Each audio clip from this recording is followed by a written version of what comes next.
አርቲስት ቴዎድሮስ ካሳሁን ቴዲ አፍሮ ከ9 ዓመታት በኋላ ኢትዮሪካ የተሰኘ አልበሙን ለአድማጮቹና አድናቂዎቹ አቀረበ።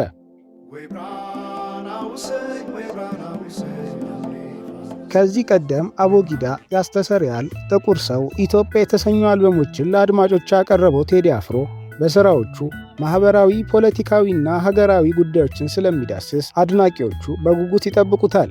በተለይም በ1997 ያቀረበው ያስተሰርያል የተሰኘው አልበም የሕዝብ ልብ ውስጥ ገብቶ እንዲቀር አድርጎታል።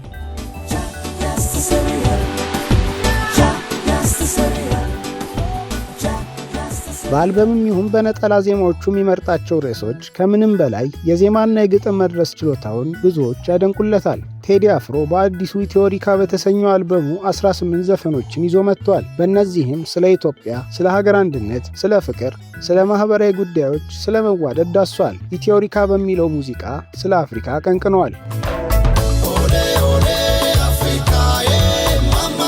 በአልበሙ ውስጥ ዳስጣል፣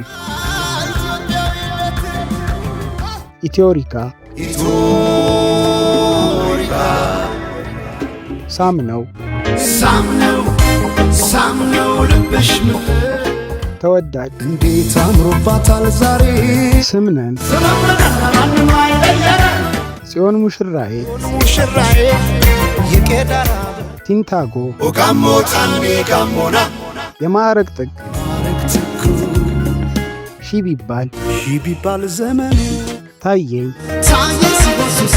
በመስኮቱ፣ ብልጭታ፣ ያዞምባ፣ ዝጸዳል፣ መሬማ፣ መርከብ፣ ሰማራሴና ጀንበር የተሰኙ ሙዚቃዎች የተካተቱበት ሲሆን ከነዚህ ሙዚቃዎች መካከል ያዞምባ የሚለው ዘፈኑን በተለያዩ የሀገሪቱ ክፍሎች በማንነታቸው ብቻ ተለይተው በግፍ ለተገደሉ ንጹሐን ወገኖች እንዲሆን ከቀያቸው ለተፈናቀሉ የአካልና የስነ ልቦና ጉዳት ለደረሰባቸው ኢትዮጵያውያን መታሰቢያነት አድርጓል።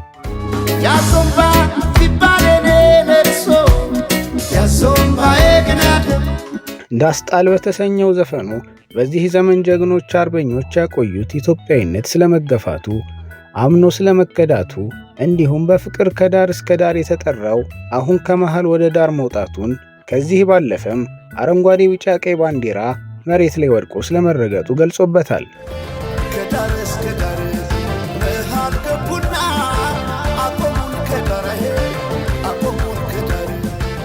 ስምነን በተሰኘው ሥራው ደግሞ ሀገር ከሌለች ኢትዮጵያን እንደማይኖሩ መበታተን ልክ እንደ ብናኝ ረብ እንደሌለው ከዘር ተልቆ ቢታይ ኢትዮጵያውያን የማይለያዩ እንደሆኑ ገልጾበታል።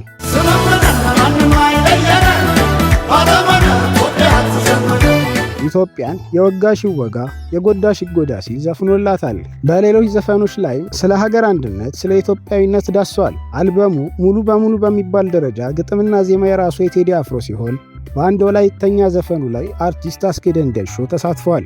አርቲስት ቴዲ አፍሮ 18 ዘፈኖችን ያቀረበበት አልበሙን በራሱ የዩቲዩብ ገጽ ላይ ነው ለአድማጮቹና ለአድናቂዎቹ ያቀረበው።